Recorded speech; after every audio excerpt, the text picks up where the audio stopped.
lo primero que quería decir es que muchas gracias a todos los asistentes, pero sobre todo muchas gracias a la organización por la flexibilidad, la atención y la paciencia que ha tenido en general, supongo que con todos los problemas del Congreso, pero en particular con los nuestros. Ya sabéis todos que este último año ha sido complicado y la verdad, tener que remontar en todos los sentidos este Congreso para que saliera adelante, supongo que no ha sido fácil y bueno, el resultado está siendo estupendo como podemos ver todos, ¿no? Y bueno, insisto en esto que en particular con nosotros se han portado muy bien y nos han permitido, entre otras cosas, después de algunas bajas en la mesa, incorporar a gente nueva para no vaciarla de sentido, ¿no? Entonces, muy rápido, no quiero quitar tiempo a los ponentes ni a la conversación de después, simplemente voy a hacer una presentación intentando vincular las ponencias. Tiene sentido el título de la mesa, que lo hemos titulado Variedades de la experiencia estética, porque lo que vais a ver en ello son análisis de diversos artefactos mediadores con un componente estético perfectamente, o al menos convencionalmente reconocible, reconocible como estético, como tal, ¿no? A través de la música, del cine, la fotografía, el relato.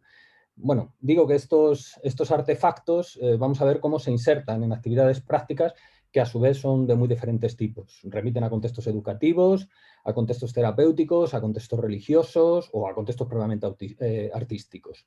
Bueno, como resulta evidente, estas son prácticas y contextos que ponen en juego horizontes de constitución de sentido, de reconfiguración subjetiva o identitaria de gran complejidad. Se engranan en procesos de construcción de la conciencia ciudadana, de resolución de importantes crisis afectivas o de apropiación de valores morales y espirituales. Bueno, de esta manera yo creo que en último término esta mesa ofrece motivos para un ejercicio no solo, pero muy importante, de carácter teórico, de reflexión y de apertura, ya que no da por supuesta la naturaleza del arte o de la experiencia estética, o al menos no lo hace desde el punto de vista de sus versiones más solipsistas, más formalistas, más autorreferenciales, más vinculadas a la mera expresividad emocional. Yo creo que la mesa nos ofrece la posibilidad de problematizar y pensar lo que consideramos arte o experiencia estética teniendo en cuenta su constitución multireferencial, su versatilidad posicional y, en definitiva, las orfebrerías histórico-culturales específicas en que estos artefactos estéticos que he mencionado se terminan ensamblando, ¿no? Y no me enrollo más, vamos a dar paso a la primera de las presentaciones, siguiendo el orden del propio programa, que creo que es Larisa. Larisa, por favor, adelante con tu presentación. Sí, hola, ¿me oyen bien? ¿Sí?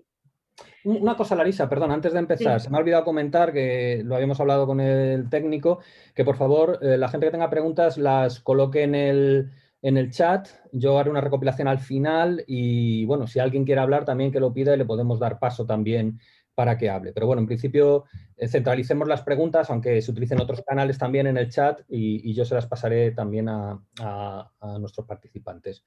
De acuerdo. Y también recordar a nuestros participantes que, por favor, a los componentes de la mesa, que intenten ajustarse a ese tiempo de 15, 17 minutos que habíamos acordado entre todos. Muchas gracias. Adelante, Larisa, perdona. Vale. Hola a todos y todas. Es un placer estar aquí con vosotros. Y soy brasileña, pero voy a hablar en español. Y entonces, perdonad algún error, ¿cierto? Voy a empezar a compartir pantalla para empezar la presentación. Mi nombre es Larisa Krieger Fernández y soy doctoranda del programa de posgrado en Psicología del Desarrollo y Escolar de la Universidad de Brasilia, en Brasil. Mi directora de tesis se llama Fabrícia Teixeira Borges, la cual también es coautora de este trabajo. Además, desde el año pasado me encuentro vinculada al programa de posgrado de la UNED bajo la supervisión del profesor Jorge, que está presente hoy, el mediador de esta mesa. La comunicación que presentaré trátase de un recorte de la parte inicial de mi investigación de doctorado. Para mi estudio de doctorado, me propuse el desafío de investigar la identidad ciudadana en un contexto de formación en cine social. Para ello, me inserí en una escuela de cine social ubicada en Brasilia y ciudades satélites, y conduje observación participante y entrevistas con los alumnos, profesores y coordinadores. La presentación de hoy tiene el objetivo de compartir reflexiones a partir del primer procedimiento metodológico, la observación participante. La presentación se llama Cine Social y Ciudadanía, reflexiones sobre identidad ciudadana a partir de una experiencia en una escuela de cine social. Partimos de la idea de que el ciudadano supone una forma concreta de ser sujeto de derechos y deberes en un determinado espacio sociopolítico. En ese sentido, convertirse en ciudadano sería el resultado de un complejo proceso histórico-cultural que ocurre en contextos demarcados por normas, instituciones, discursos y rituales. En la contemporaneidad, el debate acerca de la ciudadanía incluye el derecho a la comunicación, cuestión que no se restringe a la recepción de la información, en la medida que también debe contemplar experiencias de formación en diversos lenguajes. En este trabajo entendemos la construcción de la subjetividad a partir de las teorías de la psicología cultural y la ciudadanía como una expresión identitaria propia de los sistemas democráticos contemporáneos, una condición de la que también participan aspectos estéticos y que, por extensión, incluyen dimensiones artísticas propias del ámbito cinematográfico. En este sentido, parece relevante preguntarse, ¿qué sucede con la formación crítica para la lectura y creación de productos audiovisuales? Así como plantearse la cuestión del derecho a narrar historias en lo que se refiere a las dinámicas de construcción de la identidad ciudadana. La ciudad. La Escuela de Cine Social está ubicada en la ciudad de Brasilia, la capital política y administrativa de Brasil. Brasilia fue diseñada y construida para ser la capital de Brasil, y la elección de su ubicación geográfica cambió los procesos migratorios dentro del país y promovió la llamada interiorización en Brasil. Su inauguración ocurrió en 1960 y el proceso de construcción de la ciudad fue marcado por diversas contradicciones. Inspirada en los ideales modernistas, Brasilia fue diseñada para tener grandes áreas de espacio público y comunitario y para que diferentes clases sociales convivieran. Pero en el proceso, los trabajadores que se habían trasladado al interior de Brasil para construir Brasilia, principalmente de las regiones norte y noreste, fueron desalojados de sus hogares temporales en el centro de la capital y arrastrados a nuevas comunidades a kilómetros del centro. Hoy en día, la población del plano piloto, que es como es llamado el centro de Brasilia, representa un poco más de 7% del total de habitantes de la capital.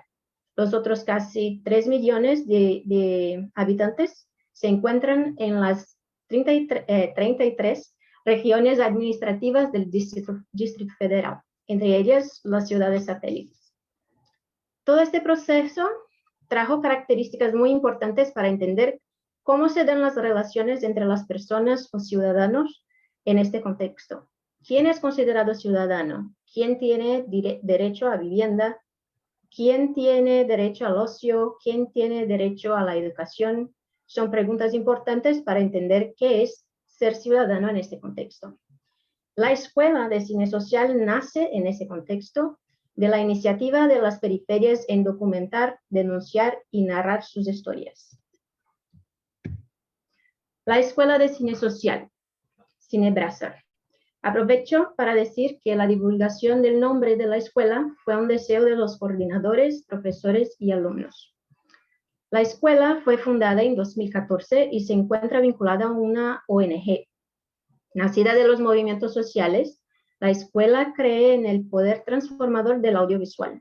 Tiene como misión la democratización del audiovisual como elemento de construcción de ciudadanía y lucha por la justicia social. Los objetivos de la escuela son democratizar el acceso a la educación cinematográfica a través del curso de cine gratuito y promover la discusión de temas sociales a través de las producciones audiovisuales.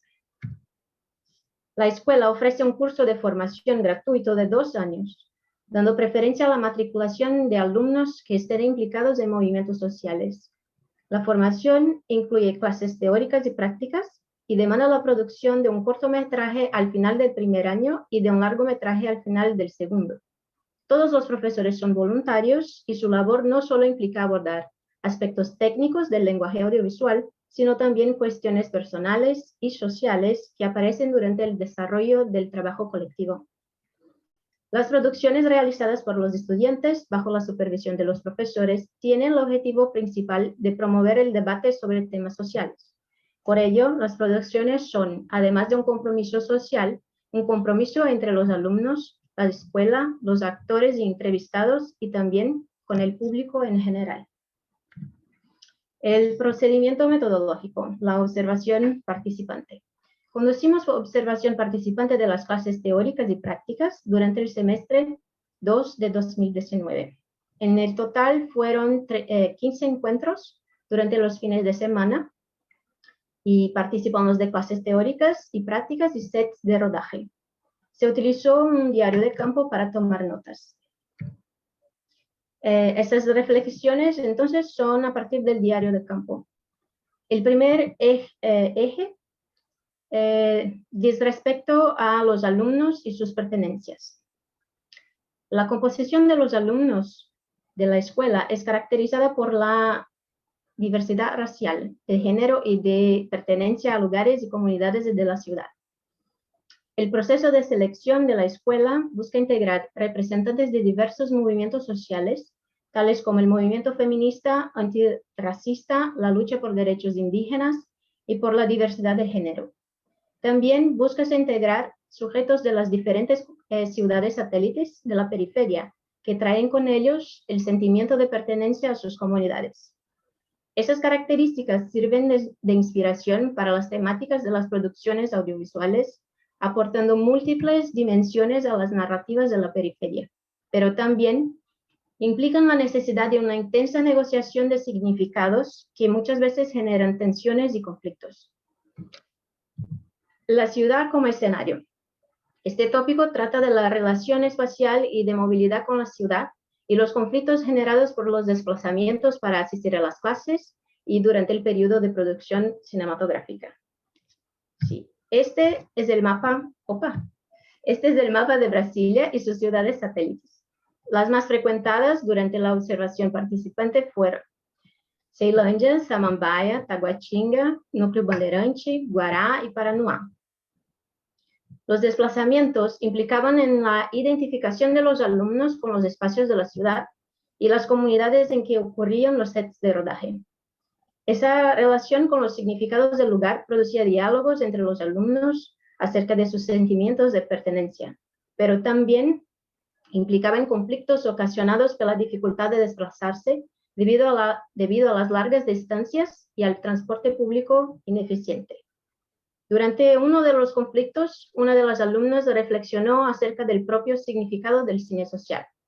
Ella dijo, el cine social vale más la pena cuando lo social trasciende la temática de la película y se considera y respeta todo el proceso de producción, voluntariado, logística, energía, imprevistos y la vida personal de cada persona que se suma a la misión. Funciones y roles en el cine social. Este punto se refiere a las ambigüedades y tensiones derivadas de la distribución y cumplimiento de funciones y roles en el contexto propio del cine social. Las tensiones relacionadas al cumplimiento de funciones y roles tienen que ver en parte con las propias condiciones de funcionamiento de la escuela. El facto de la escuela contar solamente con voluntarios para todo y la escasez de recursos financieros hace con que los recursos humanos sean los más importantes en el proceso. De esa manera, cada persona es invitada a contribuir con lo que sea posible. A pesar de que los estudiantes asumen los diferentes roles para la producción de una película, como dirección, fotografía, producción, dirección de arte, captura de sonido, estos roles deben adaptarse a lo que es posible en el momento. Debido a los factores mencionados anteriormente y a menudo a la dificultad de recorrer las largas distancias en función de un transporte público ineficaz, Algunos estudiantes no pueden estar presentes y los demás deben asumir otras funciones. De cierto modo, esto obliga a los alumnos a experimentar los diferentes roles y funciones, cambiando las relaciones de poder que se establecen desde la jerarquía de la cinematografía. En este contexto, el papel del director se configura como un polo de tensión que frecuentemente sirve de punto de partida para la reflexión, incluso sobre cuestiones de autoría en el cine social, y la comprensión de que todo el proceso es colaborativo. Esto requiere mucha negociación y también está relacionado con una tensión que los estudiantes tienen que afrontar entre un proceso creativo personal y un proceso creativo grupal. El último eje es el tratamiento estético de los temas. La diversidad y la pertenencia de los alumnos de la Escuela de Cine aparecen en las películas que producen y acaban contribuyendo a la representación de los espacios periféricos de la ciudad y de las historias de las personas que habitan estos espacios. Las imágenes periféricas tratadas por el lenguaje del cine se cargan de sentidos, significados y afectos debido a la composición estética intencional elaborada por los alumnos. De este modo, la periferia se convierte en locus de múltiples narrativas de historias que merecen ser contadas a través de un proceso que implica la producción de imágenes, narrativas audiovisuales que componen el mosaico de significados sobre la ciudad y sobre los temas sociales. Como conclusión o conclusiones, como parte del objetivo de la Escuela de Cine Social está la intención de contribuir para la representación de imágenes de espacios periféricos de la ciudad en el cine, tratadas a partir de la mirada de alguien de la periferia. Además, el tratamiento de los temas sociales a través de un lenguaje audiovisual encuéntrase motivado por la propuesta de alternativas al discurso social hegemónico. El cine social es considerado en la escuela como un instrumento de reflexión y actuación en la realidad. Además de inspirar las temáticas para las producciones de los alumnos, el cine social se presenta como otra forma de hacer cine. La Escuela de Cine propone este entorno diverso en el que sus representantes se ponen a la disposición para aprender juntos sobre cine y cine social. En esta práctica se producen numerosos encuentros entre los alumnos, los profesores coordinadores, los deponentes de los documentales, los no actores y los personajes de las películas de ficción.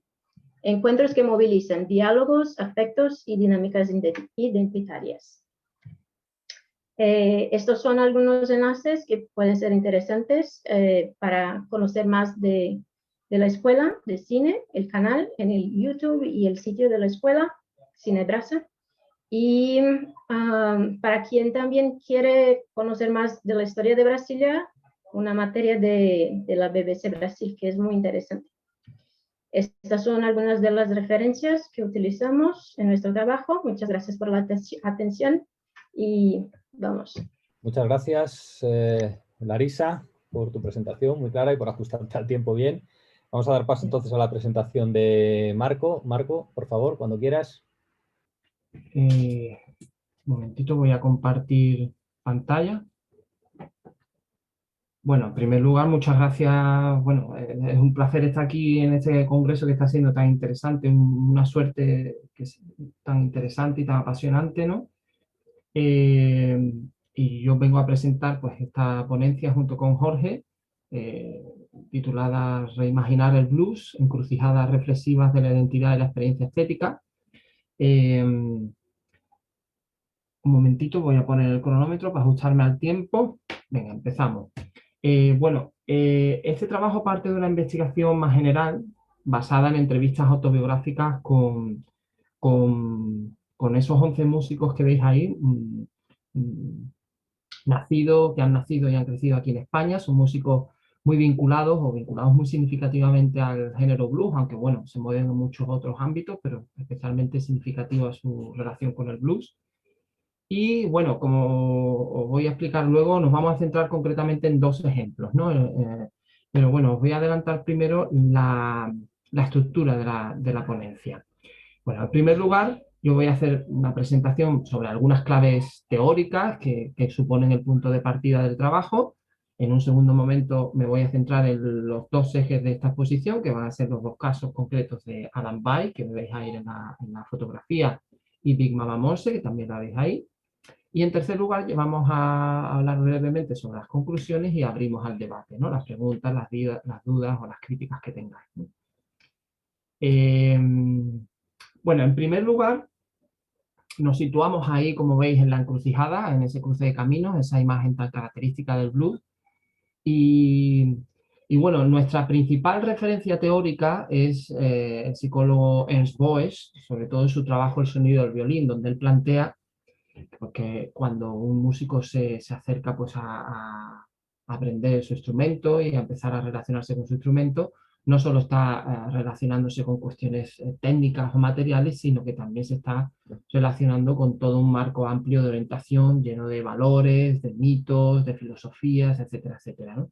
Nosotros en las entrevistas con estos músicos, en las entrevistas que hemos analizado con estos músicos, en el análisis del discurso que hemos hecho, lo que vemos precisamente es eso también, que decía Boesch, el blues como un marco amplio de orientación cultural. No solo están aprendiendo a expresarse con su instrumento, sino que también van entrando en contacto con toda una trama de significados, de creencias, de valores culturales, de mitos, de filosofías de vida, de narrativas, de personajes, de historia del blues, ¿no? Ellos indagan en esa historia.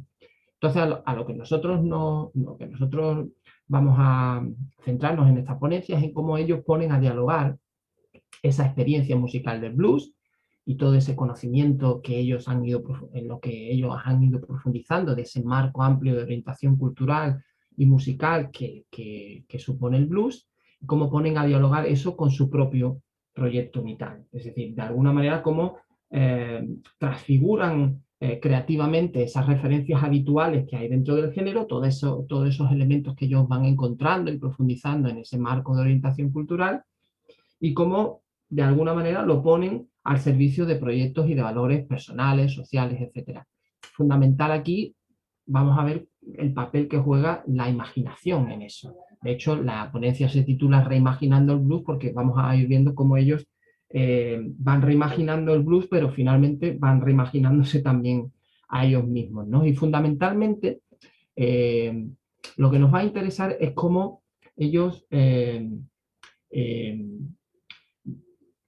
en ese marco de orientación cultural que conforma el blues en sentido amplio, hay una figura fundamental a partir de la cual surgen pues, esos procesos de apropiación, de matización, de sentido propio, que es la figura que veis ahí en pantalla, el bluesman, ¿no? Este bluesman, figura arquetípica dentro del blues, pues prácticamente todos, en mayor o menor medida, afirman haberse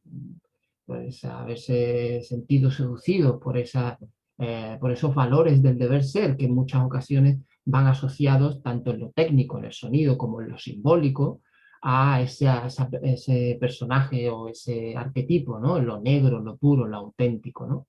Y lo que a nosotros nos interesa es ver cómo el músico va apropiándose, matizando, dando sentido propio a esa figura y a los valores asociados a esa figura, ¿no? Cómo van conformando una especie de, tomando la referencia de Jan Balsiner, cultura personal, en este caso cultura personal bluesera, ¿no? Y bien, ¿cómo vamos qué es lo que vamos a ver en referencia pues, a ese juego de apropiación, de matización? Pues fundamentalmente vamos a poner dos ejemplos que van a vertebrar la ponencia, ¿no? Uno es el de Big Mama Monse, que hace unas entrevistas imaginarias para una revista francesa, Blues & Co, se llama la revista, y ella hace unas entrevistas imaginarias con las llamadas damas del blues de principios del siglo XX, ya sabéis, músicos como Big Mama Thornton, Bessie Smith, Alberta Hunter, etcétera, etcétera, ¿no? Y por otro lado, otro ejemplo es el de Álvaro Martínez Baluker, que se inventa un bluesman, se inventa la biografía de un bluesman y se viste como él y actúa como el bluesman Alan Bike. Muy bien, nosotros lo que nos interesa en el análisis del discurso que hemos hecho de estas entrevistas autobiográficas es las funciones que cumplen esas construcciones estéticas. Hemos visto tres funciones fundamentales. Primero, una función retributiva alimenticia, relacionada con la búsqueda de bolos, de conciertos y la búsqueda de diversificar la actividad del músico. En segundo lugar, una función valorativa que tiene que ver con el desarrollo de valores éticos Y en tercer lugar, ya una función propiamente estética, donde vemos a su vez dos tipos, ¿no? Que los vamos a explicar ahora. Vamos a empezar, por ejemplo, con la función retributiva alimenticia. Ahí vemos un ejemplo de esas entrevistas imaginarias, ¿no? Y ahí Big Mama Mose diversifica su faceta como periodista musical e investiga en la historia del blues. Aquí nos lo cuenta ella, ¿no?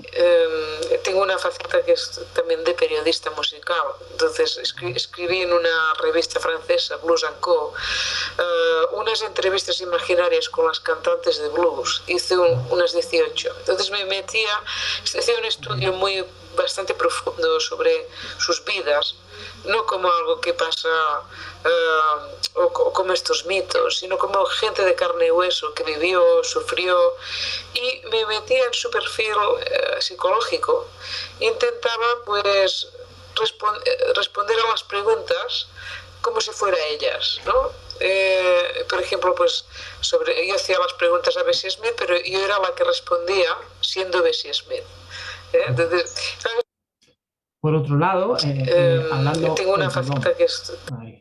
hablando también de esa función retributiva, en el caso de Álvaro Martínez, la invención de ese personaje, Alan Bay, pues supone para él un truco comercial para buscar bolos, para buscar conciertos y además enganchar a su público. Fijaos cómo lo explica. Tiene problemas con los micros que acopla, pones algo aquí enseguida pita. Cuando tenía lo de Alan Bay, que al principio hacía pues el repertorio normal, pero entonces me dieron una vez 4 domingos seguidos en un local que se llamaba el Café Negra, en Barcelona, que lo llevaban unos colegas muy divertidos. Y entonces me dieron 4 domingos y pensé, hostia, para engancharlos de alguna manera, pues me monto una historia en plan culebrón. Y entonces fue ahí el origen de las historias de Alan Bay, montarme una biografía de Alan Bay, y a partir de ahí pues salieron 1000 historias, que son las que cuento, las que voy contando todavía. Tiene todo. Es muy interesante porque, a ver si puedo, un segundito, ahora. Muy interesante porque él juega en esta invención de ese personaje, él juega en esos orígenes o en esos comienzos escénicos del personaje. Alan Bay, al principio, pues salía pintado de negro, ¿no? Jugando, haciendo un guiño con los minstrel shows. Dentro de la historia del blues, sabéis que los minstrel shows pues eran espectáculos donde los blancos, espectáculos de principios del siglo XX, finales del XIX, donde los blancos se pintaban la cara con betún o se tiznaban la cara e imitaban o se burlaban incluso de las costumbres sociales, musicales, culturales, de la música de los negros, ¿no? Pero esto es muy, muy complejo, esa idea, porque luego fueron los propios negros los que se burlaban de los blancos que los imitaban. Es decir, bueno, con todo eso él juega con este personaje en un principio, como aquí mismo él nos explica. Bike, y me puse ese nombre. Pero los primeros bolos que hice con Alan Bike salía pintado de negro, pero era muy engorroso porque sudabas o te picaba algo y hacías así para rascarte y clac, te llevabas esa pintura negra. Y al final acababas con medio pintado de negro, medio blanco, una cosa bastante demencial. Y entonces iba tocando con bandas y tal, y bueno, a temporadas dejaba de tocar y cosas así. Y luego empecé a pensar en tocar solo. Y entonces el nombre de Alan Bike me iba muy bien, sobre todo para hacer el tipo de lo que quería hacer, que era eso, blues antiguo y eso. Es interesante también cómo el propio personaje Alan Bike es un guiño a la propia construcción histórica de la figura del bluesman. Porque, por ejemplo, Alan Bike nos ponía, ahí tenéis esa cita de él en su entrevista, nos ponía los ejemplos de Big Bill Bruce y Robert Johnson. Esto que él utiliza Alan Bike como un truco comercial, al fin y al cabo, la autenticidad que muchas veces creemos que hay detrás de estos personajes y de estas figuras arquetípicas, pues hay un punto impostado ahí también y un punto de truco, ¿no? Como habla él de Big Bill Bruce, y que era un tipo en los años 40 y había tocado con multitud de artistas y era un músico de sesión, profesional, vestía muy elegante y vivía en Chicago. Y luego, a partir de los años 50, con el movimiento folk, pues es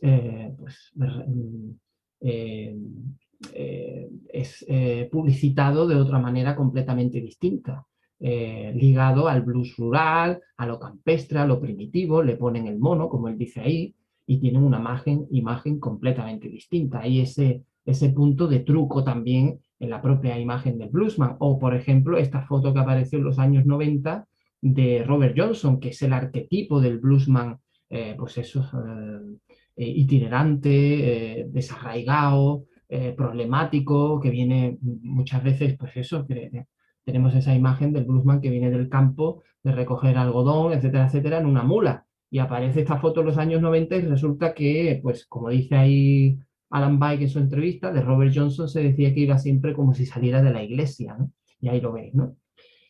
Y bueno, la segunda función que vemos es la función valorativa, que tiene que ver con el desarrollo de valores éticos. En este caso, por ejemplo, Big Mama Monse, con esas entrevistas imaginarias que hace a las damas del blues, a las blues women de principios de siglo, reivindica el legado femenino.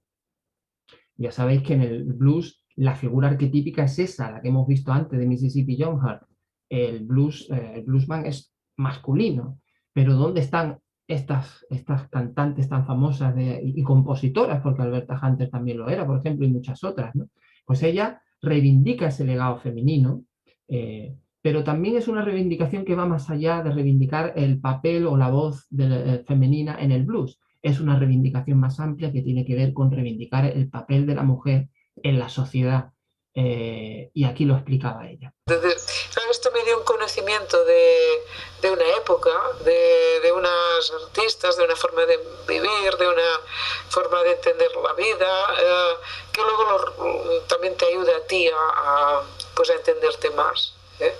Y entrar en la cabeza y en el corazón y no ver solamente aquellas artistas como de una forma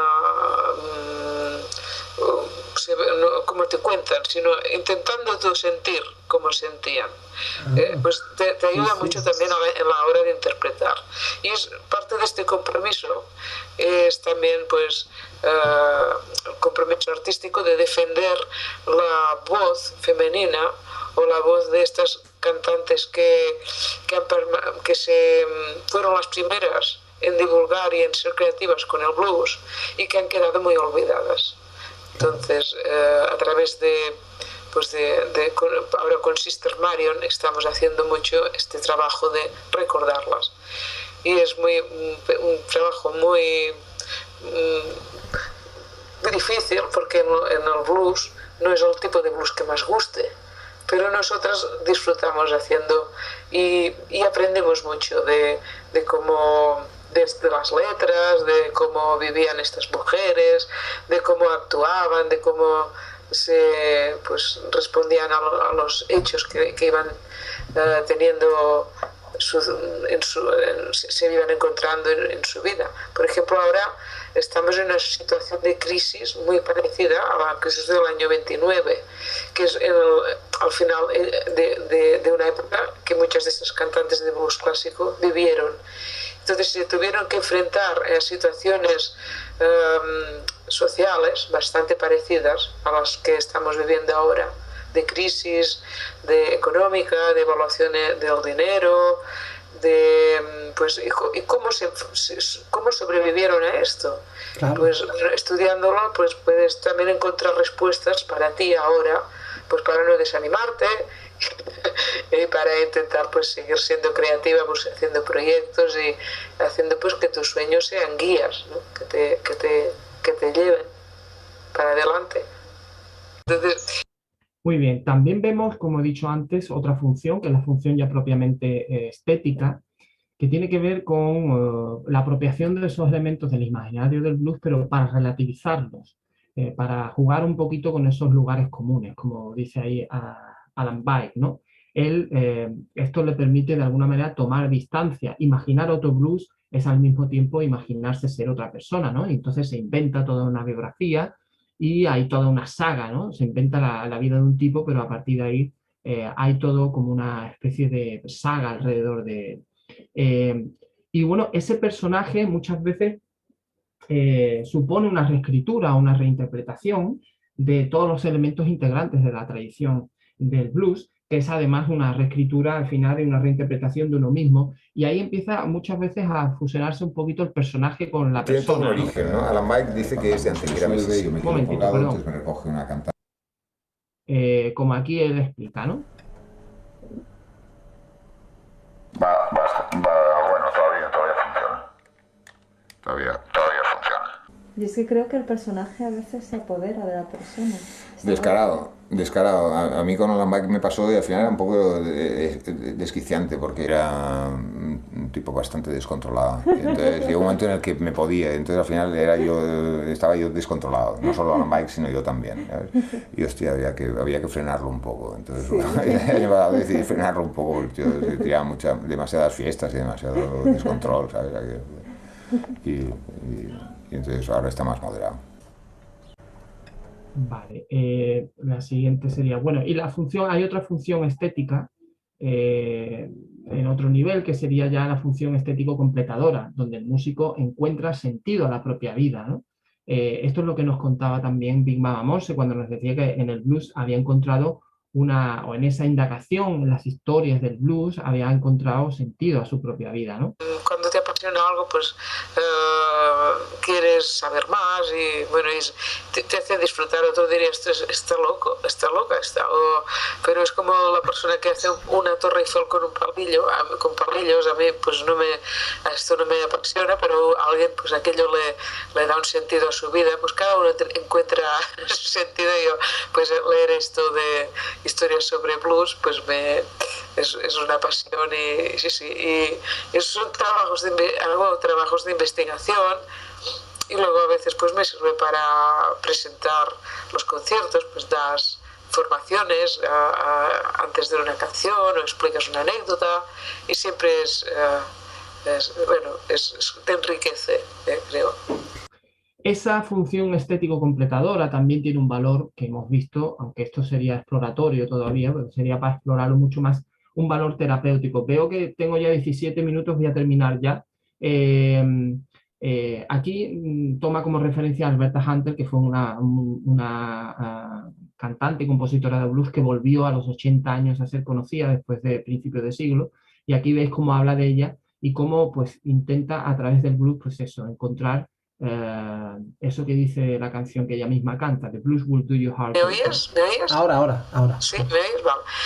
Yo me veo continuando pues tocando y cantando mientras pues no sé, a ver, como te decía, a veces también te desanimas, pero espero, porque me da vida esta música, entonces me gustaría llegar como Alberta Hunter dentro de muchos años y poder seguir expresándome con la voz renovada, diferente, no sé, encontrando la expresión para cada momento, pero seguir con el blues me gustaría y hacer música hasta, yo no sé, ojalá pudiera hacerlo en los escenarios, pero seguro que en casa lo haré, de tocar, estoy segura, porque a mí me sienta bien tocar, o sea, me hace feliz y me cura cosas, ¿no? ¿Me oyes? ¿Me oyes? Ahora. Bueno, y para terminar, ya estoy fuera de tiempo, las conclusiones muy brevemente. A mí me parece muy interesante cómo ese imaginar, ese jugar, ese experimentar con todo el campo de sentido que representa el blues. No hemos visto técnicas ni maneras de sonar, pero sobre todo hemos visto relacionado con los mitos, los mitemas, la filosofía, los personajes históricos. Pues supone para estos músicos, en el análisis del discurso que hemos hecho de sus entrevistas, elaborar significados y valores propios partiendo de esa tradición bluesera. Y esos valores tienen que ver con la estética, pero también con la ética, como hemos visto en Big Mama Morse. Y lo hacen también para componer y recomponer teorías o interpretaciones sobre sí mismos, sobre quiénes son y su relación con los demás, ¿no? Y por otro lado, vemos cómo ese reimaginar el blues, ese otro blues que ellos se inventan, pues es una forma también de reimaginarse a ellos mismos como otros e imaginar a su vez otros mundos posibles. Por ejemplo, en el caso de Big Mama Morse, sustituir ese relato predominantemente masculino que hay dentro del blues por otro relato más justo, más verosímil con lo que ha sido la historia del blues y, por ejemplo, el papel de la mujer en el blues, a articular todo un aparato ideológico en torno al feminismo. Y en el caso de Álvaro, con su personaje Alan Bake, con ese blues itinerante, ese bluesman, pues de alguna manera mostrar o revelar o hacer explícito esos mecanismos, esos trucos que permiten construir muchas veces los relatos identitarios, ¿no?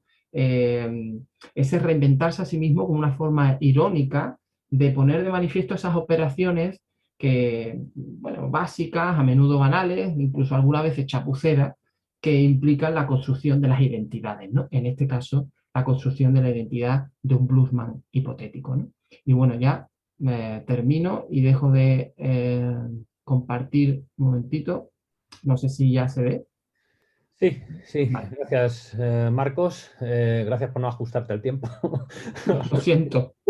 No, tranquilo, estaba muy interesante. Había hecho en 17 y me he quedado en 20, perdón. No te quería cortar porque estaba muy interesante lo que estabas comentando. De todos modos, te digo que en algún momento se ha quedado enganchada la presentación de PowerPoint y solo hemos visto, ya no hemos visto más imágenes, sí hemos escuchado bien los audios, pero hemos visto más imágenes a partir de la primera imagen que pones de la función alimenticia con el periódico en el que escribe Big Mama Monse.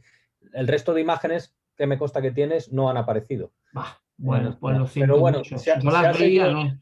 Se ha seguido bien la presentación y Pues entonces no, es una pena sobre todo desde el punto de vista estético, porque sé que claro, hay un trabajo de PowerPoint interesante. Si lo quieres compartir, a lo mejor se puede, no lo sé. vale. No Luego entiendo por qué, porque no me aparecía nada en pantalla que no... Pero bueno, ya luego lo vemos. Vale, vamos a pasar rápidamente al siguiente ponente, Pablo Nicolás. Pablo, ¿estás por ahí? Hola, Pablo. Sí, aquí estoy, aquí estoy. Vale, pues te damos paso, ¿vale? Para que nos presentes tu ponencia. Muy bien, también voy a poner el cronómetro para no alargarnos. Voy a ver si comparto esto. Bueno, pues siguiendo un poco en la línea de Marcos, se nota que pertenecemos al mismo grupo de investigación de la UNED, en el que tratamos temas pues, como los que ha tratado él, de configuración identitaria a través de narraciones y de vivencias de la gente, ¿no? En su caso, estos bluesman, pues yo voy a temas más de religión, ¿no?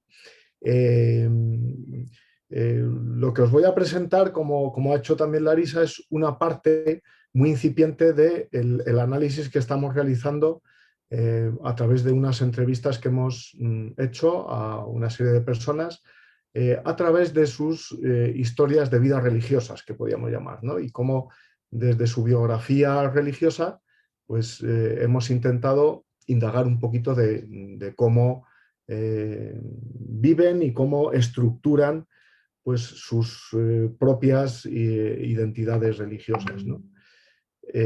¿Seguís viendo la presentación? Sí, ¿no? Sí, vale. Bien, a ver... Bueno, pues nos situamos en ese marco, ¿no? William James, que bien conocido creo que por todos los que conocemos un poquito de psicología, en sus variedades de la experiencia religiosa a principios del siglo XX, él se centró fundamentalmente en la experiencia particular y sustantiva de cada individuo en relación con las tradiciones y creencias y prácticas en las que se inscribe su propia confesión religiosa, ¿no?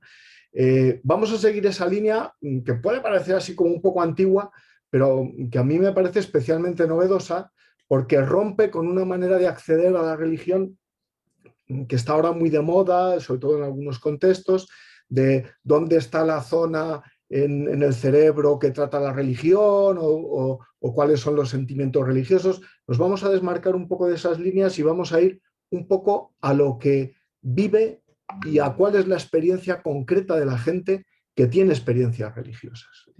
Y para ello también vamos a estar manejándonos desde la psicología cultural en tres ámbitos como básicos, ¿no? Vamos a usar como unidad básica de análisis la que está conformada en lo que llamamos acción mediada por artefactos culturales, ¿no? Siguiendo la línea también de voces desarrollada por Birch y los recursos semióticos de Zutun y Gillespie.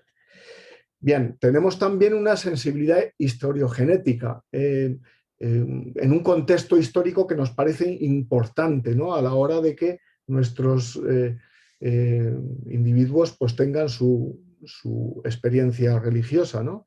Y que nos hace valorar la importancia de la formación también de la subjetividad en Occidente, considerando sus diversas formas de apropiación y consumo social de lo que llamamos vidas de Jesús, que son relatos de Jesús consumidos por la gente en diversos contextos, ya sea en libros, en películas, en canciones, en sermones, de una manera creyente o no creyente, en el contexto cultural nuestro occidental, en el que pues, esa historia de Jesús se encuentra en muchos sitios, ¿no?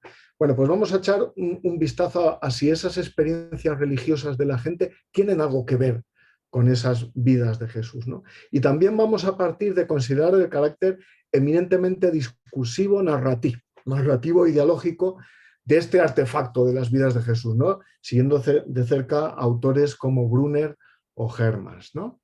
Bien, vamos a centrar nuestra investigación, ¿no? Estamos inmersos en una investigación doctoral en torno a este tema de cómo influyen las vidas de Jesús, entendidas como artefactos culturales, en la configuración concreta identitaria religiosa de creyentes de la generación nacida y educada en España en torno a la transición, nacidos entre los años 1965 y 1975.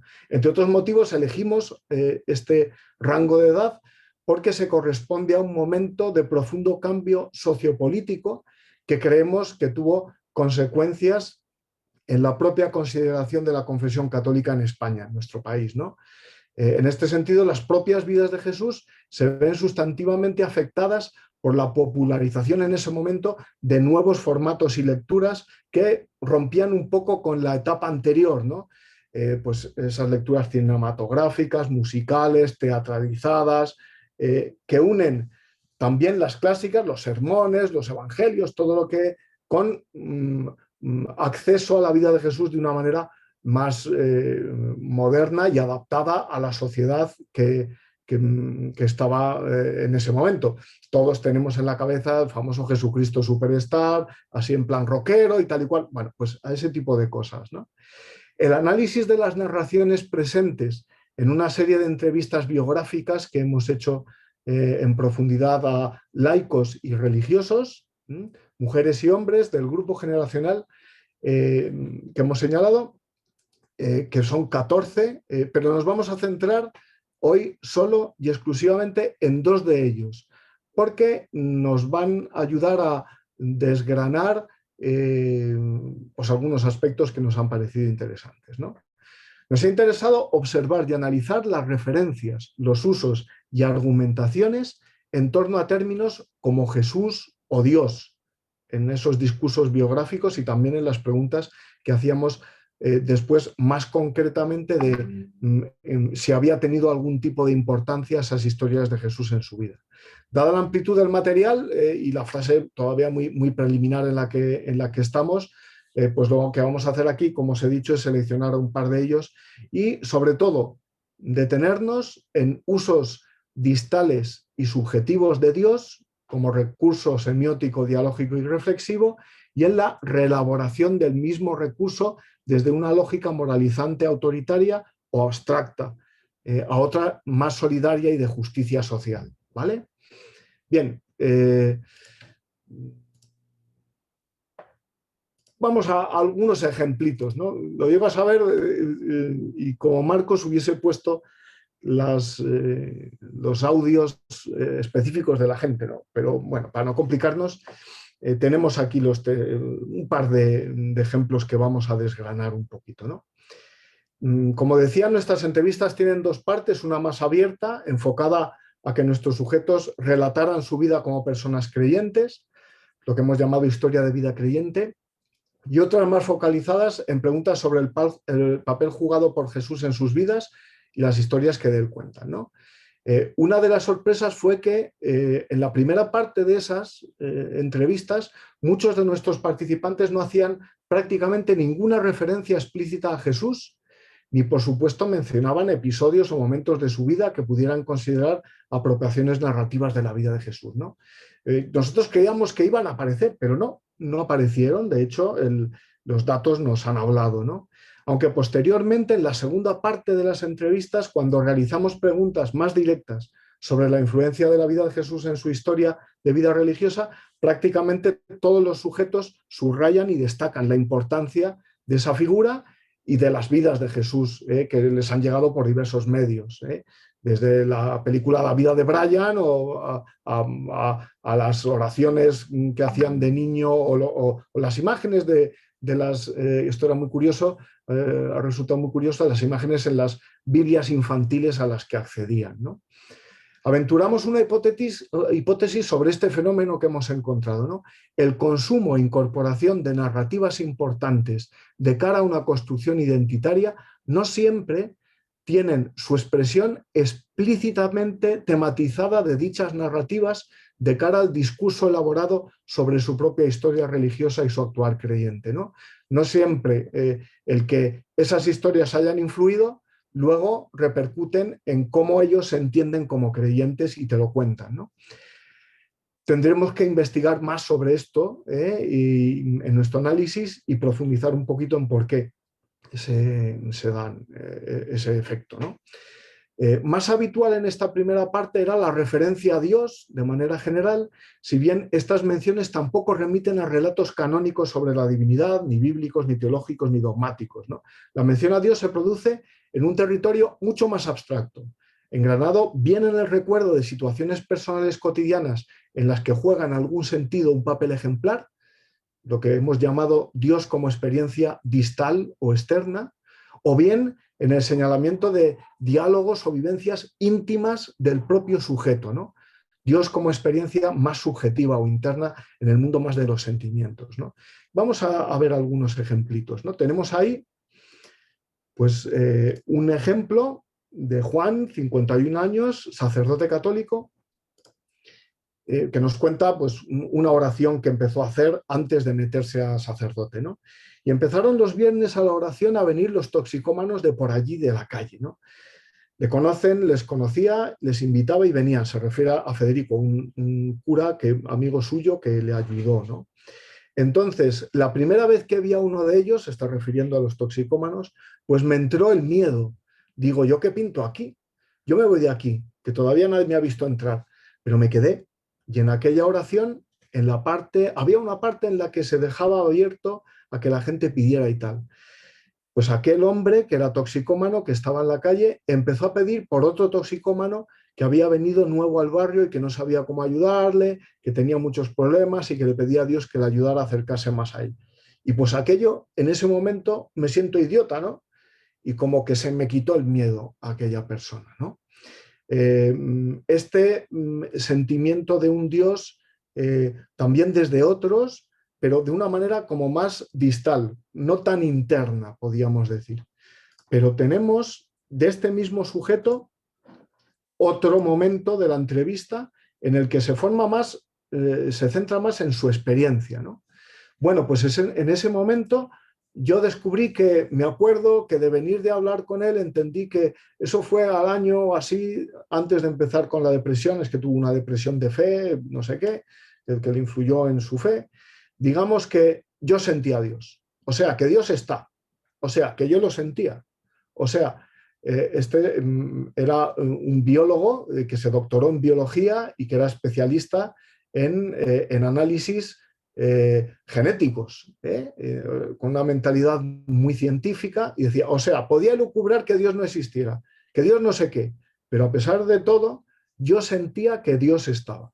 No tenía razones para demostrar que Dios existiera, pero no podía negar que yo sentía a Dios dentro, ¿no? Esta es la manera un poquito de interiorizar ese discurso religioso, ¿no?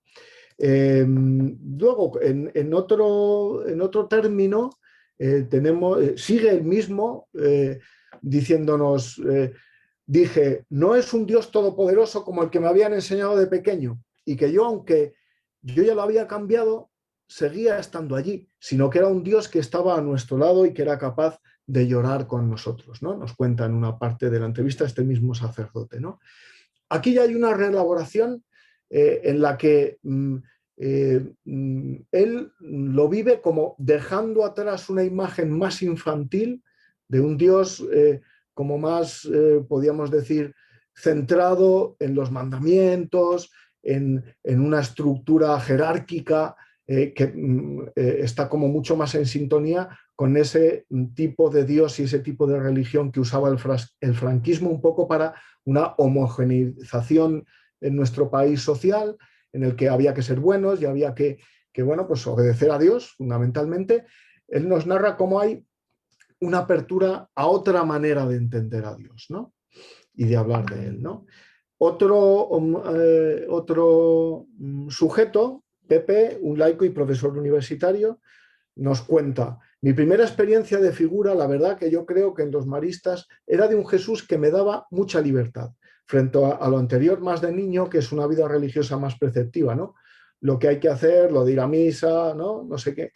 Yo, el descubrimiento que tuve, o el redescubrimiento o el acercamiento a Jesús, vamos a decirlo así, en esos primeros años de adolescente joven, fue una imagen muy libre. No sé cómo decir, yo creo que lo que más marca a un cristiano en su relación personal es su relación personal con Jesús, ¿no? A mí una expresión que no sé si es la que más, pero que me llama muchísimo la atención de los evangelios y de la figura de Jesús, es el de conmoverse. Conmoverse, el tener una mirada que te capacita para conmoverte ante la realidad de otros, sobre todo los que más sufren. Pues eso sí que he intentado de todas las maneras posibles transmitírselo a mis hijos, nos comenta este Pepe, ¿no? Bien, aquí vemos cómo traslada ese cambio, también un cambio similar, como hemos visto en el otro sujeto, que luego en otro momento de la entrevista Juan también Pepe lo vincula al contexto social político, pero como que se ve superado, ¿no? Como que se ve, como que él entiende su religiosidad de una manera distinta, en la que Jesús, esa figura de Jesús como más abierta a lo social, le ha influido profundamente. Y después, ciertamente, este profesor universitario se dedica a hacer muchos estudios sociales, colabora con Cáritas en hacer el estudio este famoso que hacen los de Cáritas sobre temas sociales y tal. Bien. Bueno, conclusiones como muy rápidas de todo este primer acercamiento que hemos hecho, ¿no? Parece que al menos una parte de las narrativas creyentes con las que se expresan estos sujetos, sobre todo cuando recuerdan su juventud o su infancia, ha destacado un actuar social que con el paso del tiempo se ha concretado en acciones de compromiso social estable que los sujetos interpretan como parte fundamental de su vida de creyentes, ¿no? Y ellos mismos parece que vinculan, a menos en parte, dicho compromiso social a una imitación a vivir como el Jesús presente en algunas de las narraciones que hay sobre su vida, que ellos han conocido, consumido e incorporado a sus vidas, ¿no? También hemos encontrado cómo tienden a desmarcarse estos sujetos de un tipo de religiosidad que ellos juzgan más vinculada a la religiosidad de su infancia, marcada por una educación religiosa influida por el entorno sociopolítico del tardofranquismo y que no aparece en las entrevistas en ningún momento ligadas a temas de justicia social, como es lógico, ¿no? No parece que los sujetos interpreten esto en clave de una ruptura vital. No es que dejen de creer y luego crean, sino más bien en una evolución en lo que parece que califican como más auténtico, como que el Dios anterior era como más falso y el que viven ahora o el que conciben ahora como es más auténtico. Algo relacionado con su verdadera fe, la que viven actualmente, solo vinculada secundariamente, eso también lo hemos visto, a una determinada manera de entender la figura de Jesús más social. No ha tenido tanto peso como nosotros creíamos en principio que iba a tener, ¿no? No siempre ese Jesús más social, como digo, se plasma en narrativas explícitas. En lugar de vidas de Jesús que les han podido influir desde su contexto, parece que lo entienden más como narrativas propias que se han ido construyendo en ellos mismos a partir de distintas experiencias de lo religioso en un contexto de claro cambio social, donde como un elemento más, eso sí, pero como un elemento más, se encuentran esas vidas de Jesús teniendo solo una relativa influencia en su construcción identitaria, ¿no? Esto, como veis, está todavía muy por hacer, está muy en un principio de análisis, pero bueno, en ello estamos. Y aquí ya termino. Muchas gracias, Pablo, por ajustarte al tiempo. Creo que ha quedado muy clara la presentación también. Y bueno, vamos a dar paso a la última con Belén e Ignacio, creo que confirma también. Y Belén va a hacer va a subir una grabación de su presentación, aunque ella está para luego contestar preguntas o el debate o lo que sea. Entonces, vamos a dar paso, Belén, si estás por ahí, vamos a intentar lanzar tu presentación.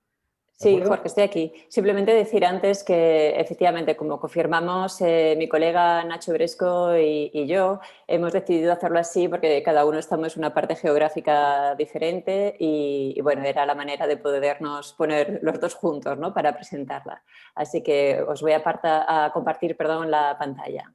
¿Lo veis bien? Sí, sí se ve. Perfecto. Pues ahí va. Hola a todos. En la comunicación de hoy, mi colega Nacho Bresco y yo misma, Belén Jiménez, os vamos a presentar un trabajo donde queremos reflexionar sobre el rol de la fotografía como herramienta metodológica e incluso en alguna medida terapéutica para el estudio y la construcción de significados después del fallecimiento de un ser querido. Para ello presentaremos un estudio de caso que consta de distintas narrativas de duelo extraídas de un diario fotográfico, así como de una posterior entrevista de seguimiento. En dicho estudio de caso destacaremos 5 ventajas del uso de la fotografía para estudiar la experiencia de duelo a través de un enfoque constructivista. Partimos del supuesto de que la pérdida de un ser querido implica un esfuerzo de construcción de significado, sobre todo si la muerte se produce en circunstancias traumáticas. Es decir, las personas en duelo tratan de reconstruir un mundo desgarrado por la pérdida, al tiempo que siguen manteniendo cierta conexión emocional, los llamados lazos continuos o continuum bonds en inglés, con la persona fallecida. Como señala Brunner, las narrativas nos permiten integrar lo nuevo e inesperado, como sería la pérdida de un ser querido, en algo socialmente inteligible, pudiendo así convertir nuestra experiencia en algo comprensible para ser compartido y comunicado. En este proceso de contar, compartir y negociar nuestra experiencia de duelo, la fotografía, tanto como proceso y objeto, ayuda a estimular conversaciones y recuerdos sobre nuestros seres queridos, sobre la relación que tuvimos y seguimos teniendo con ellos, así como sobre nuestra propia experiencia de duelo.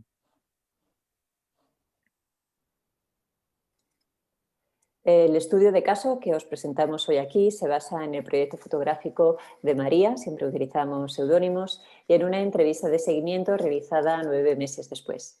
El proyecto de María fue realizado en el marco de un seminario online titulado Fotografía como terapia, dirigido por mí en 2019. Este curso de un mes proponía elaborar un proyecto fotográfico personal consistente en un conjunto de fotografías tomadas por los propios participantes sobre su vida diaria, opcionalmente acompañadas de notas, y un informe escrito con una reflexión sobre la experiencia vivida y sobre los posibles efectos terapéuticos de la fotografía en primera persona. María decidió focalizar su proyecto en lo que ella estaba viviendo en aquellos días, el dolor por el diagnóstico de una forma muy agresiva de cáncer a una de sus mejores amigas, Sofía, y la inminente muerte, ya lo sabían entonces, a los 34 años de edad, prácticamente la misma edad que María tenía. De hecho, esta última inicia su proyecto fotográfico el mismo día en que se esparcen las cenizas de Sofía. María va a tomar entre 2 y 3 fotografías al día durante 4 o 5 días, colocando alarmas en su teléfono móvil para recordar hacerlas. La única instrucción explícita que se la da para esta tarea en el curso es que tiene que prestar atención a lo que ocurre en aquel momento, en el momento de tomar la fotografía. El proyecto de María incluye 11 fotografías, la mayoría de ellas tomadas inmediatamente después de escuchar, por lo tanto, la alarma en su móvil, excepto la primera y la última fotos tomadas cuando Sofía todavía estaba viva. La última foto, que es en color, se agregó, como nos señala María, en homenaje a su amiga. Cada foto viene acompañada de una breve información descriptiva, más algunas notas escritas por María el mismo día, dando como resultado una especie de autoetnografía. Además, en su informe final, María ordena las fotos cronológicamente, creando una narrativa visual con una estructura clara de inicio, desarrollo y desenlace. A continuación, identificamos las diferentes claves del uso de la fotografía como herramienta mediadora de la experiencia, en este caso de duelo, que hemos detectado. A pesar de las traumáticas circunstancias de la muerte de Sofía, María es capaz de utilizar estrategias de afrontamiento destinadas a conectarse con la realidad de la pérdida de su amiga. Entre las estrategias de afrontamiento, este proyecto fotográfico aparece como una herramienta útil para conectar con Sofía, ya que el mismo acto de tomar la foto permite a María hacer una pausa y de esta forma poder enfocar su atención en las circunstancias de ese instante, incluyendo sus sentimientos y sus motivos para tomar esa imagen en particular. María misma señala 2 funciones derivadas del uso de la fotografía en su caso: la búsqueda de calma y de sentido. Estas funciones surgen a su vez del papel agencial que asume a lo largo de su proyecto, tal como puede verse en cómo describe las decisiones que va tomando. La fotografía, en definitiva, le ayuda a afrontar la crisis de sentido generada por la pérdida de Sofía y por el posterior cuestionamiento de la vida. En este contexto, no es de extrañar que a lo largo del proyecto María hable abiertamente sobre sus valores y su forma de estar en el mundo. En síntesis, la agencia involucrada en el proceso de tomar fotografías parece tener efectos positivos al proporcionar una herramienta mediadora para la construcción de significado, ampliando así la gama de estrategias de afrontamiento disponibles. En este caso, el rol de María como agente tiene también ventajas metodológicas, como poner a los investigadores en la posición de testigos del proceso de construcción de significado de los participantes, accediendo a aspectos y a espacios que de otra forma hubiera sido difícil y también poco ético a poder acceder. Los esfuerzos de María por reconstruir el significado de la relación con su amiga Sofía ponen de relieve la importancia de los llamados lazos continuos del doliente con la persona fallecida. Según Silverman y Klass, en lugar de romper los lazos continuos con el difunto y superar la pérdida, el proceso de duelo implica avanzar con la misma y seguir en contacto, evidentemente de una forma diferente, con los que ya no están. Este sentido de conexión puede aparecer en forma de legados o destacando también al difunto como un ejemplo, como una guía para orientarse en la vida, algo que de hecho quedó bastante claro durante la entrevista de seguimiento a María, ¿no? Así lo podéis leer en la transparencia. El vínculo afectivo con Sofía también está presente en forma de diferentes tipos de legados que su amiga parece haberle transmitido. Legados materiales, como los patines que Sofía le dio a María para que aprendiera a patinar después de que ella falleciera, y legados más espirituales, como romper el tabú de la muerte, en palabras de María. Según esta última, la entrevista fue, de hecho, la entrevista 9 meses después, fue una nueva oportunidad para hablar de esto y quizá, dice ella, darle algún tipo de significado o al menos algún tipo de propósito a la dolorosa pérdida de su amiga.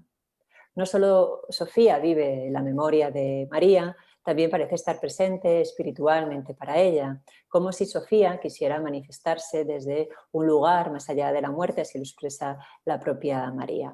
Una presencia, de hecho, no solo para ella, sino para todo el círculo de amigas, como lo refleja esta foto. En el momento en que suena la alarma de su móvil, María está en un bar con justamente las amigas, ¿no? del grupo de Sofía y ella.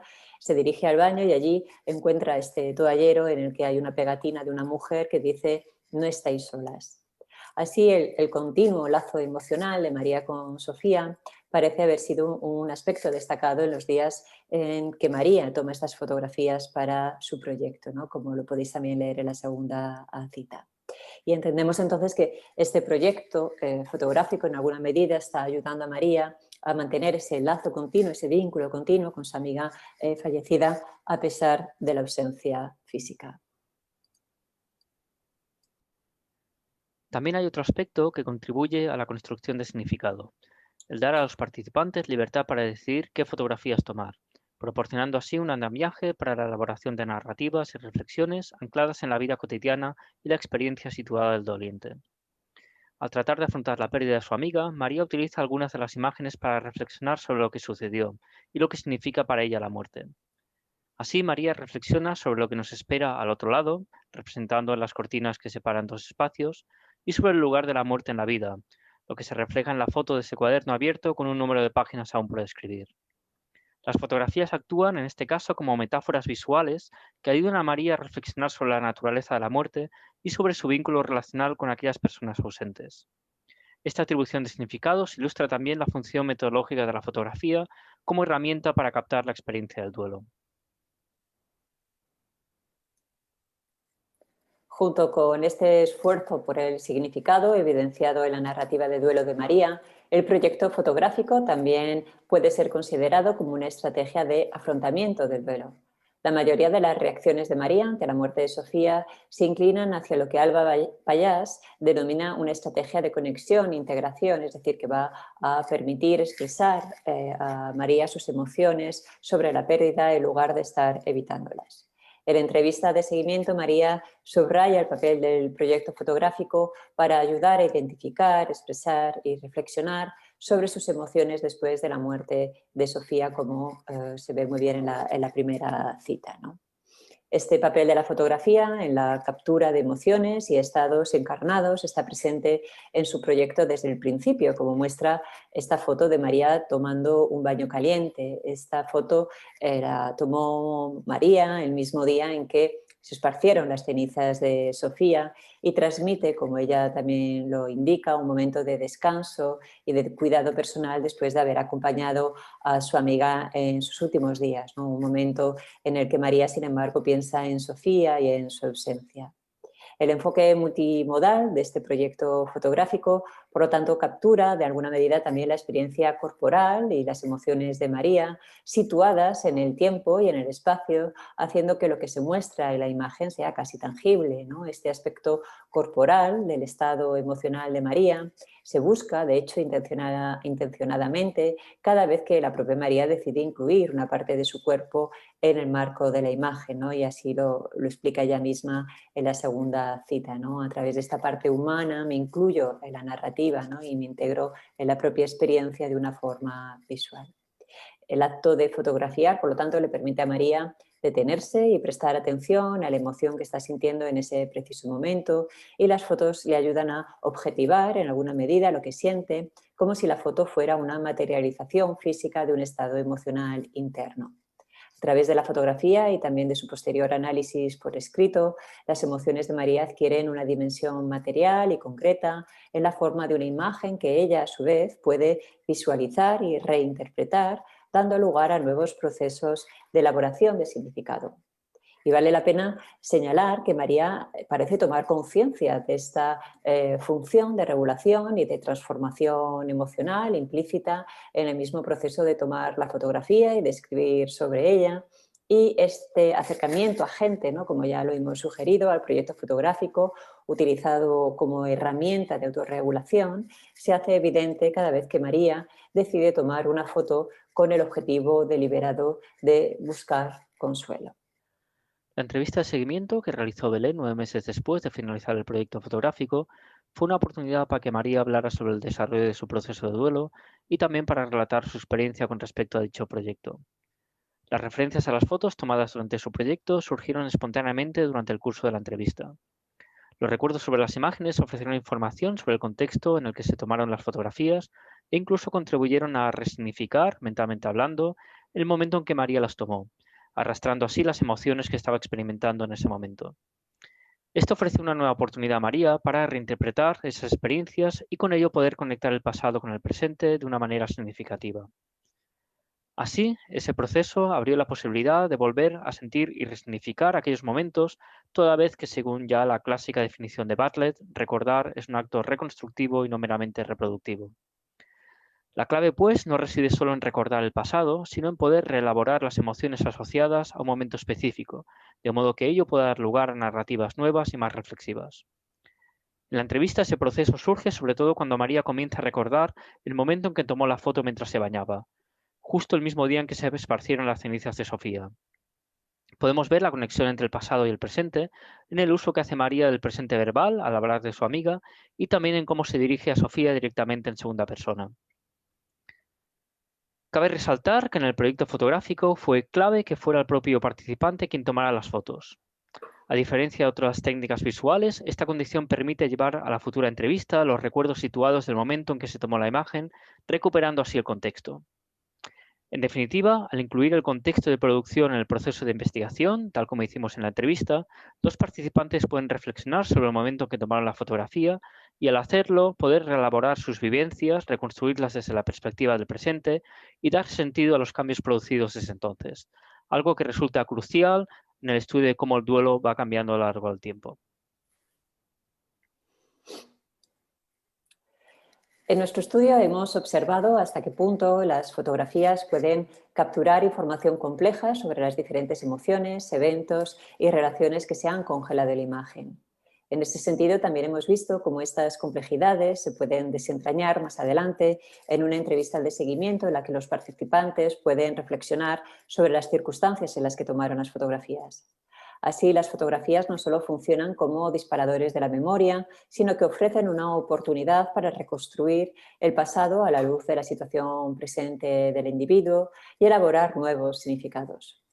Por último, esta metodología multimodal, que incluye información verbal, ¿no? Por ejemplo, resultante de entrevistas, pero por supuesto información visual, como vídeos y en nuestro caso fotografías, consideramos que posibilita el acceso a espacios o eventos que quizá de otra manera no podría haber sido fácil, ¿no?, acceder. Y también posibilita, creemos, el estudio de las experiencias de una manera contextualizada e incluso encarnada. Gracias por vuestra atención. Muchas gracias. Bueno, pues muchas gracias, Belén. No sé si quieres añadir algo más al final de la entrevista, perdón, de la ponencia, de la presentación. No, está bien, gracias, Jorge. Perfecto. Vale, bueno, pues tenemos como 10 minutos para algunas preguntas o algunos comentarios. Voy a recopilar alguna cuestión que ha ido saliendo en el propio chat y os la paso directamente. Larisa, hay una pregunta directa para ti. ¿Estás ahí, Larisa? Sí, sí. Vale, te dicen que las producciones que realizan estos estudiantes son aptas para enviar a festivales o han participado en algún festival de cine. Sí, participan principalmente de festivales locales, ¿no? De las ciudades satélites de cine. Y tienen también un festival al final del curso, al final del año, en que de la propia escuela, en que todos los cortometrajes y largometrajes que los alumnos produjeron son exhibidos, ¿sí? Y bueno, tienen premiaciones y la comunidad puede también participar y estar presente, pero también este es un punto de tensión en la escuela por la participación en festivales, porque a veces, muchas de las veces, el énfasis en el producto como que atropella el proceso y los coordinadores piensan que el objetivo, el propósito de la escuela tiene que ver con el proceso y con el proceso pedagógico de los alumnos. Pero algunos de los profesores piensan un poco diferente, de que sí, que los productos tienen que participar en festivales porque también es parte de la divulgación de los temas sociales y tal. Y entonces es un poco también un punto de discursos que ¿cómo se dice? Se encuentran así como opuestos. Sí, esto es. Sí, no es una pregunta concreta o explícita, pero tiene que ver con alguna otra intervención que veo por aquí, que apunta sobre todo a los objetivos explícitos que tiene la escuela y su relación con lo que de hecho termina pasando ahí dentro. Quiero decir, hay una idea la idea tiene que ver sobre todo con dotar a las personas de habilidades, de recursos para poder expresarse a través de la herramienta cinematográfica, pero no sé hasta qué punto se maneja en la propia formación la idea de que va a haber en los propios procesos formativos choques, conflictos, recuestionamientos de los propios valores ciudadanos, en cierto modo, o de lo que se le supone que debe ser a un ciudadano reflexivo, cordial, encuentro. No sé hasta qué punto se contempla explícitamente dentro de los objetivos de la escuela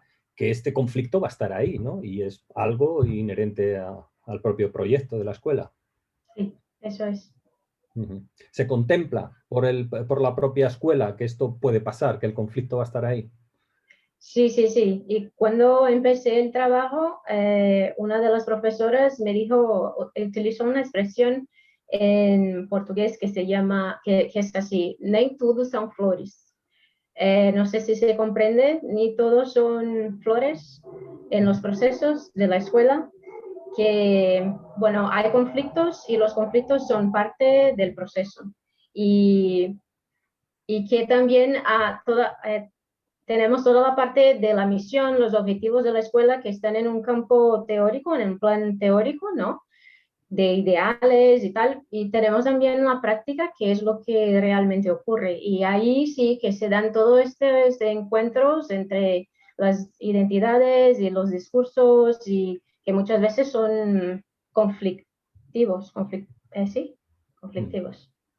Bueno, muchas No sé gracias. si comprendí lo que decías. Sí, perfectamente, perfectamente. Sí, vale. Tu español es muy bueno a pesar de lo que tú piensas. Muy bien. Gracias. Voy a dar más oportunidad a hablar a más ponentes. Bueno, Marcos, esto no es una pregunta, es una reflexión en alto, pero bueno, creo que la puedes retomar y comentar algo a propósito de ella. Sí. Se habla de que los ejemplos que has dado es casi como eso que mencionas, la invención del personaje, ¿no? En los ejemplos juega un papel importante la invención del personaje. Cómo estas personas se vuelven actores y actrices para profundizar en un personaje con el que no pueden hablar o conversar.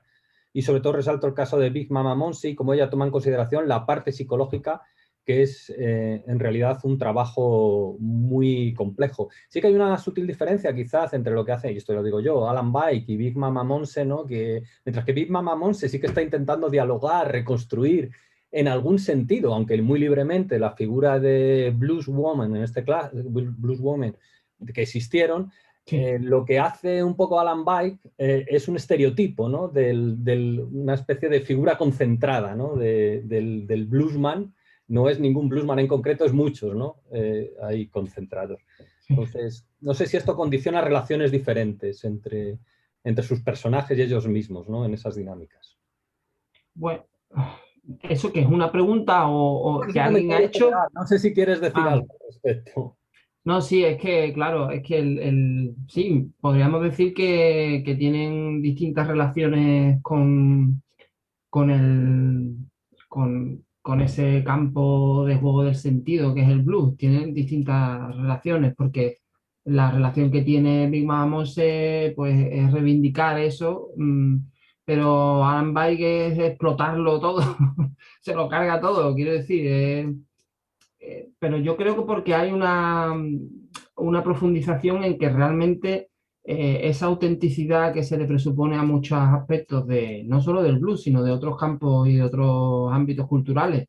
¿Dónde está esa autenticidad? Es que el concepto auténtico es un poco, en fin, muy problemático, ¿me entiendes? Entonces, yo creo que la ironía con la que él juega, esto que hemos dicho de la función estético, irónica, es una ironía hecha desde el conocimiento de la profundización y del respeto por esos referentes, ¿no? Pero claro, es algo que tiene otra dirección que la que tiene Big Mama Monse. Sí que es verdad que en ese sentido son dos ejemplos que juegan con esos elementos del blues, pero para hacer cosas en principio muy distintas, ¿no? Muy bien. Muchas gracias. Voy a seguir dando alguna palabra más mientras que tengamos tiempo. Mira, esto es una directa también para Belén, hablando en general sobre las artes, pero que tú lo que has presentado es un perfecto ejemplo de cómo las artes ayudan en procesos más complejos, en este caso el duelo. Me recuerda también un caso en el que la escritura se utiliza como una narrativa de sanación ante casos como la depresión o la ansiedad. De todos modos, yo también un poco en la línea que estaba comentando con Monse, incluso la pregunta también puede valer para Pablo, es el hecho de qué pasa cuando no ayuda. Quiero decir, ¿garantiza necesariamente la mediación de herramientas que consideramos en principio positivas, vamos a decirlo así, como puede ser la escritura o la fotografía en este caso, o la transformación de la referencia de Dios en una figura más humana, más social, lo que quiera, necesariamente está apuntando a procesos remediadores en positivo? En positivo, claro, la propia concepción de en positivo es aquí compleja, ¿no? En lo teórico. Hay casos de gente que escribe para terminar mal o que hace fotografías para terminar muy mal, o para tener comportamientos sociales que en principio podríamos considerar poco cívicos, si es que esto tiene sentido también. No sé, Eso os dejo ahí a los dos. Sí, claro. Bueno, Pablo, si te parece como la primera alusión era a mí, sí, claro, por supuesto, ¿no? Me parece una evidencia que la fotografía en sí misma o la escritura en sí misma o yo qué sé, cualquier otro tipo de mediación no es buena por sí misma. Es decir, lo que ocurre en este caso concretamente, ¿no? De que hemos visto de María es que hay un proceso de elaboración que también está andamiado por el contexto en el que tiene lugar esta actividad, ¿no? Y esto yo creo que también es importante tenerlo en cuenta. Yo estoy ahí como docente, no estoy como psicóloga clínica, pero está claro que hay un diálogo también, ¿no? Que la propia María establece conmigo, ¿no? Yo de alguna manera estoy ahí, ¿no? Pero bueno, por supuesto, esto depende mucho de la propia persona, ¿no? Porque hay un montón de factores que están también relacionados con la persona que está haciendo el duelo, ¿no? Y en el caso de María es evidente, como hemos dicho, ¿no? En la presentación, que ella no está en evitación, ella no está en negación, ella no está en shock, ¿no? Está en una manera de relacionarse, ¿no? con su amiga Sofía que también posibilita, ¿no? Este tipo de relación o de conexión o de empleo, ¿no? Y luego, bueno, su propio empleo de la fotografía, que aunque ella no fuese profesional, por supuesto hay un lenguaje que ella comparte, ¿no? Y luego yo sí que puntuar que por supuesto aquí, de la misma manera, claro, no retomo lo último que has dicho, Jorge, ¿no? de emplear la escritura o la fotografía para hacer violencia, para otro tipo de cosas, pero sí que podría ser traumático, es decir, si podrías retraumatizar una experiencia dolorosa del pasado, por ejemplo. Es decir, que la clave para mí en este proceso de elaboración de significado, en ese proceso también este proceso creo que en alguna medida el que sea acompañado, ¿no? por otra persona y cómo es acompañado y para qué lo estamos utilizando y con qué propósito y cómo estamos creando nuevos significados es importante, ¿no? Y esto, no sé si se está entendiendo lo que quiero decir. No porque uno escriba, no porque uno saque fotos, ya va a tener algo, va a haber una consecuencia terapéutica. Bueno, podríamos definir, por supuesto, que es terapéutico, porque a lo mejor no estamos entendiendo todos lo mismo, ¿no? Pero bueno, yo creo que en ese proceso la elaboración de significado es la clave y cómo se está haciendo, ¿no? Y en ese sentido, ¿no? Como uno también puede estar acompañado para que se creen nuevos significados es esencial, ¿no? Porque si no, pues corre el riesgo de esto, ¿no? Que a lo mejor en vez de ayudar o avanzar, ¿no? O de poder encontrar nuevos significados, se retraumaticen, ¿no? Situaciones, escenas, etcétera, ¿no? Y esto me parece esencial. Y bueno, me corresponde dar la palabra a Pablo. Si la organización me da permiso para que hable Pablo también. Es que tendríamos que ir acabando ya porque Vale. ya ¿Un minuto para que hable Pablo o no? muy corto, pero sí que es verdad que tendríamos que ir acabando ya porque ninguna de las opciones sea... 30 segundos. Estoy en la línea de lo que ha dicho Belén. Evidentemente que la resignificación identitaria dependerá de cómo se usen esos artefactos culturales, ¿no? Dependerá de cómo se use, ¿no? Evidentemente, como dice Jorge, se pueden usar, por ejemplo, mi identificación con Jesús para poner una bomba en nombre de que Jesús es no sé qué. O sea, habrá veces que dependerá un poco del uso también ético que se haga de esa estética. Cerramos aquí. Muchas gracias. Ha sido todo muy interesante. Podéis continuar la conversación por Discord, que está habilitado y ha habido gente comentando y muy interesados. Ha sido muy interesante y muchas gracias por todo. Vale, muchas gracias a vosotros. Perdonad. Gracias, Julia. Qué pena no tener esto del Discord.